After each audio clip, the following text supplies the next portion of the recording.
Hello, I am your host Dumont, and welcome to another one of my Bakugan toy reviews. Today, the review is going to be on Metal Fencer. These are the cards that he came with. This is the Metal Gate card, and this is the ability card.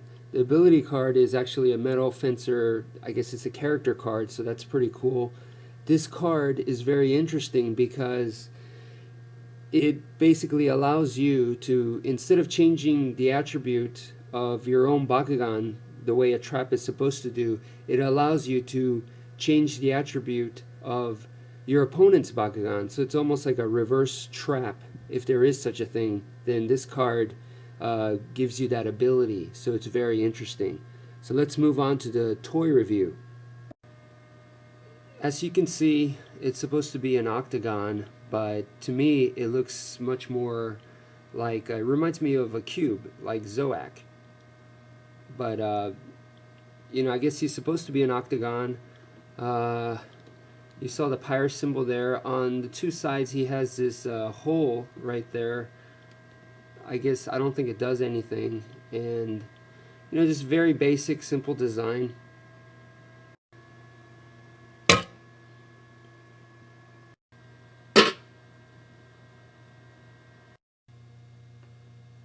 Okay, his transformation is quite smooth.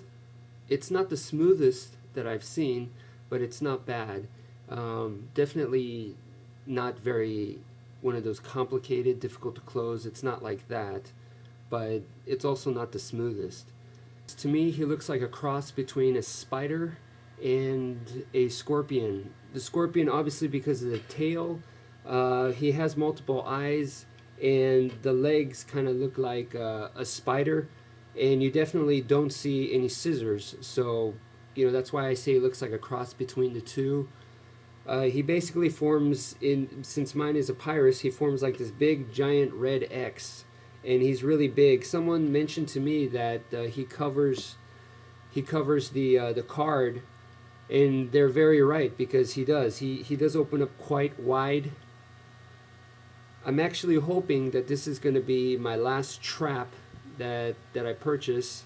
And this one was definitely a good one to get, and I'm going to show you guys why in a second right now.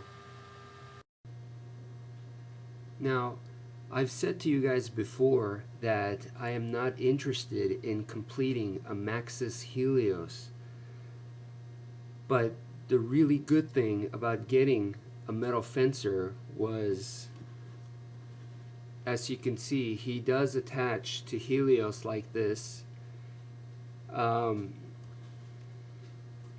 he becomes sort of like this tail. And the cool part about it is that it solves the problem, because without this tail part, Helios has a tendency to lean forward, fall forward, just because of the joints right here. So this is solved with a counterweight from Metal Fencer, and you don't have to get 4 other Bakugan to complete the Maxus Helios. You could just, you know, make your version like I did, just like this. So in this case, this is only 4 Bakugan, and I'm thoroughly satisfied